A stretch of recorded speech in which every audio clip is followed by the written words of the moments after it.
Having access to the latest info and research on your eye condition in a way that's approachable and easy to understand can make all the difference.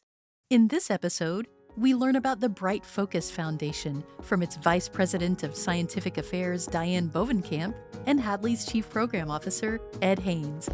I'm Ricky Enger, and this is Hadley Presents. Welcome to the show, Ed and Diane. It's really good to have you both.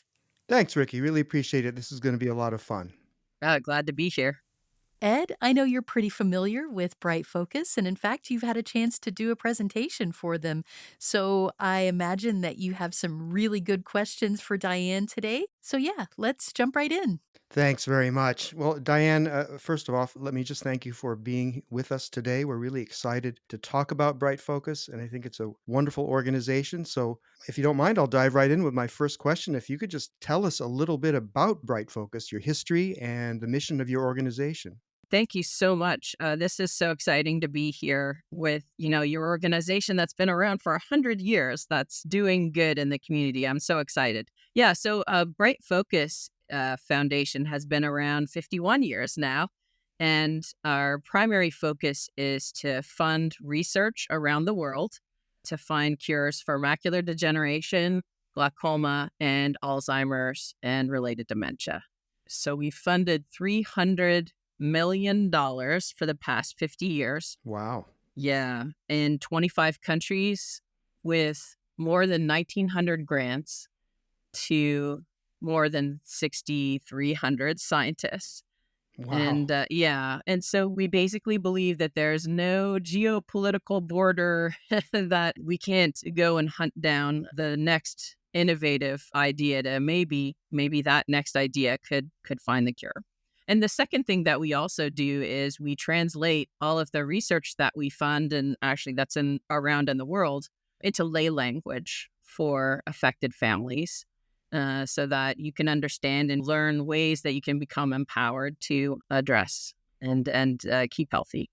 Boy, Diane, that's so important. I've worked with so many people that really don't understand their diagnosis and don't understand the implications. And I think I read a statistic once that says about 25% of people with macular degeneration don't even really know the name of the condition that they have. Wow.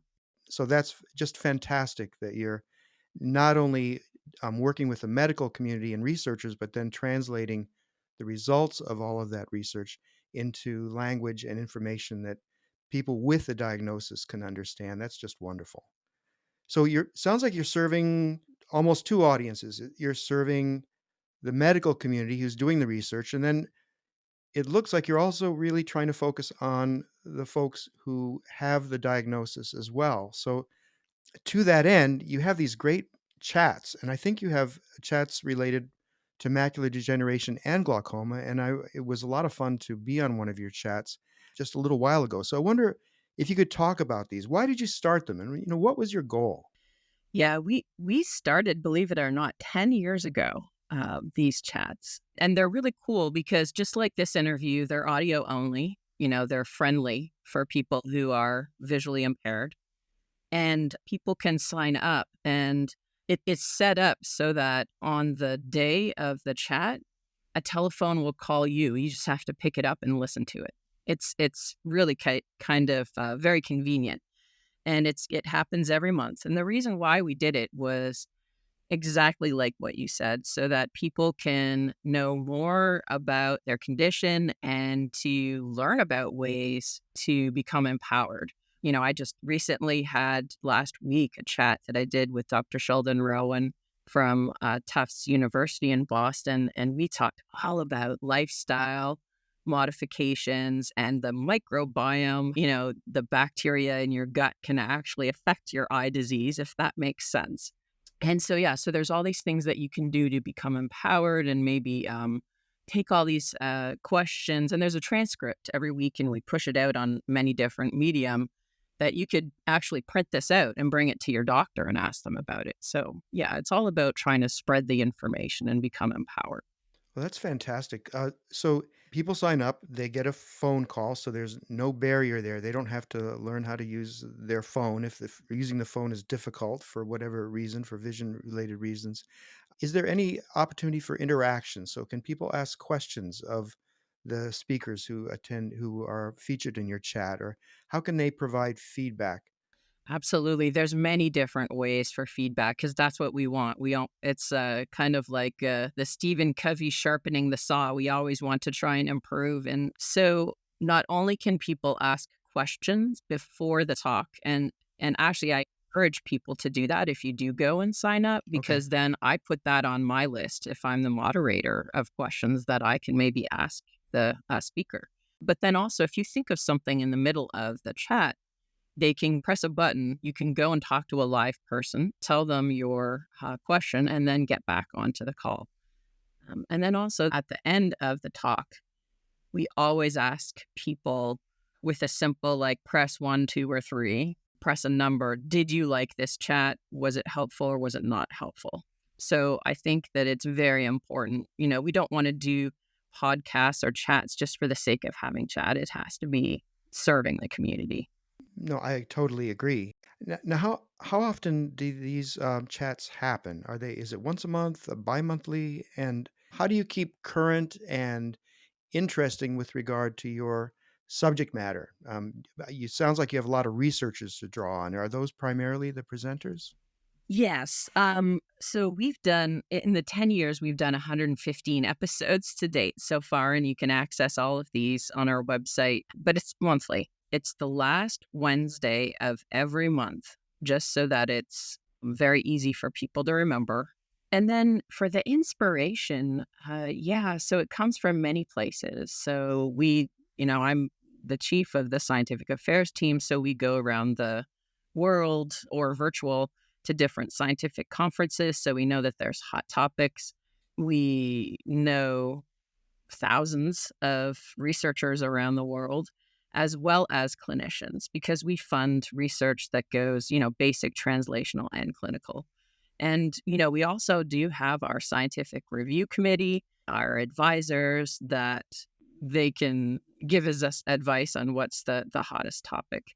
And we do, when we go to, say, ARVO or ICER, which are, two major vision conferences, just the topics there. And we see what are all of the pharma companies and biotech companies that are in the exhibit hall. So we can keep track of what are the clinical trials going on. Because, that's another topic to try and keep people abreast of what new treatments might be on the horizon. So, yeah, I don't think we'll ever run out of things to talk about because I find that, yeah, you probably find this too, that people's curiosity is unquenchable.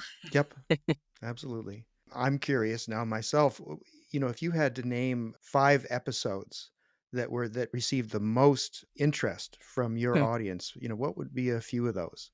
Yeah, so I think that we do tend to repeat some of those topics with updates, every few years. But Hmm. I think the number one is when we bring on a clinician scientist that tells you what's the latest in clinically and medically dealing with my disease. I think that's number one. Okay. The one that we just had right now, we had 450 live listeners, and it'll be Wow. interesting to see. But normally the ones on lifestyle, right? Like the food, nutrition, it's only been proven. There have been enough scientific proof in the last 5 or so years for people to say, you know what? Exercise is good for trying to either prevent the onset of the disease. Exercise and nutrition is great for either preventing the onset of the disease or maybe progression.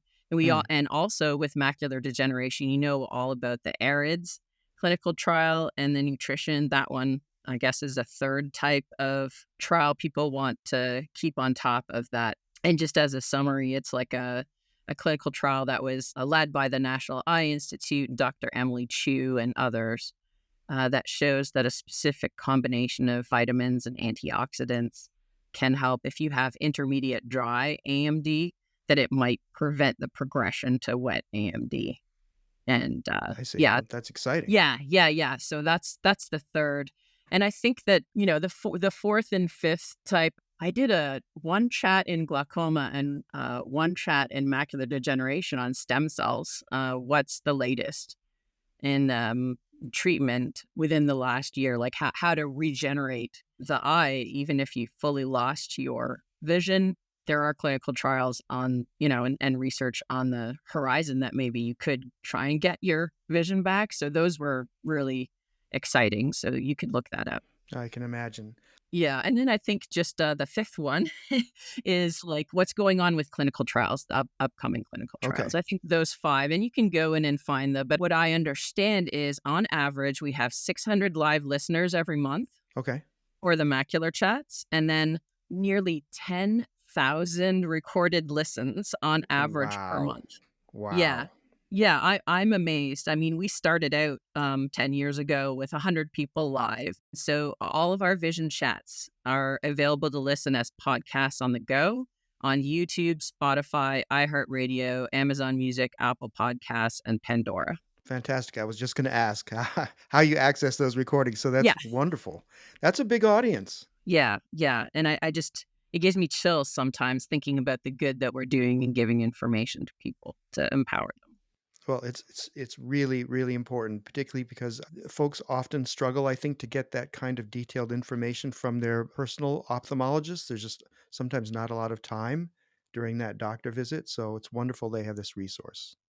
There's actually a link where you could access all of this too. It's an offshoot of our main website. So it's brightfocus.org/macular chats. That's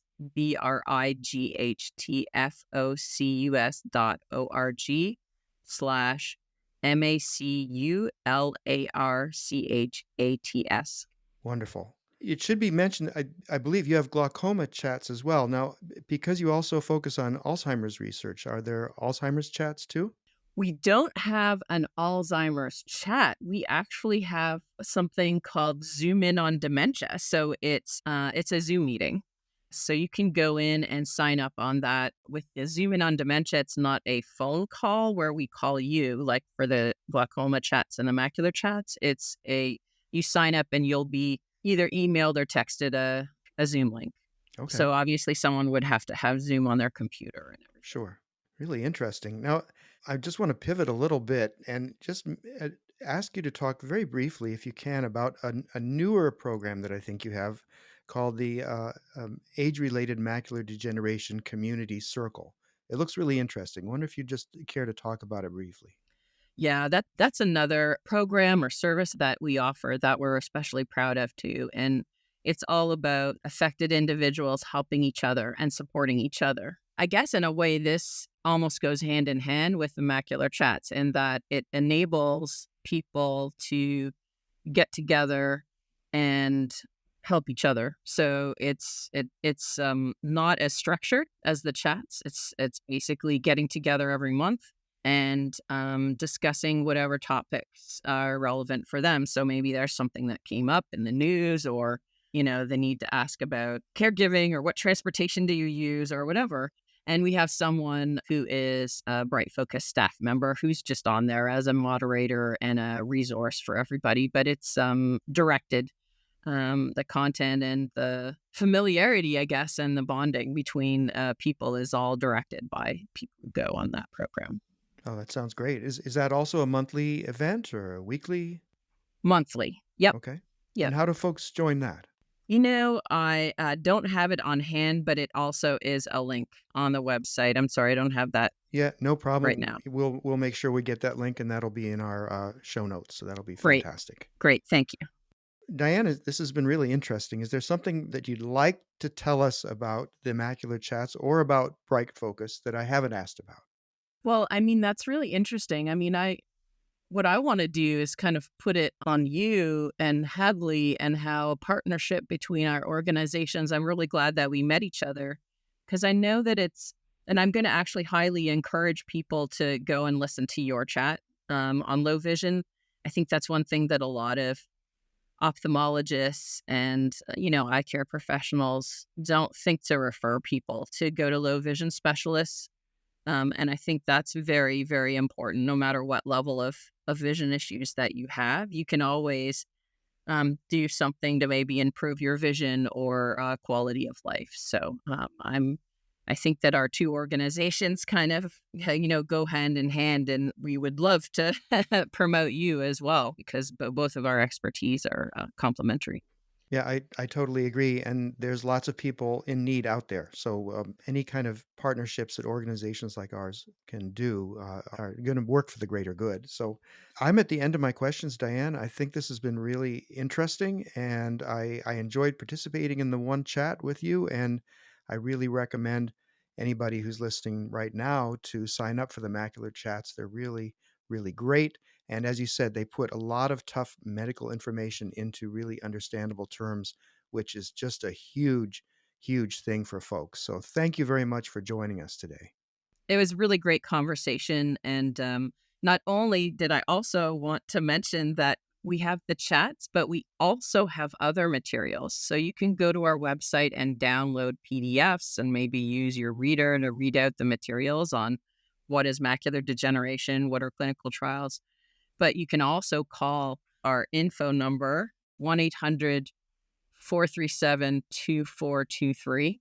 And you can call that and just ask someone to mail the information to you about macular degeneration free of charge, and or sign up for a quarterly newsletter. Boy, that sounds really helpful. And I'm just thinking out loud here. I would think a lot of this information would be really great to have before your next doctor visit. In other words, having information from you folks to empower you to ask questions of your own ophthalmologist would be really, really advantageous. Yes, there's even a sheet that you can ask for. What are the top 10 questions to ask my Oh, ophthalmologist? fantastic. That's really, really valuable. Yes, yes. So yeah, go on our website and explore, and yeah. So anyways, this has been so amazing to talk with you, and thank you for inviting me. Well, thanks for being with us. Got something to say? Share your thoughts about this episode of Hadley Presents or make suggestions for future episodes. We'd love to hear from you. Send us an email at podcast@hadleyhelps.org. That's podcast@hadleyhelps.org. Or leave us a message at 847-784-2870. Thanks for listening.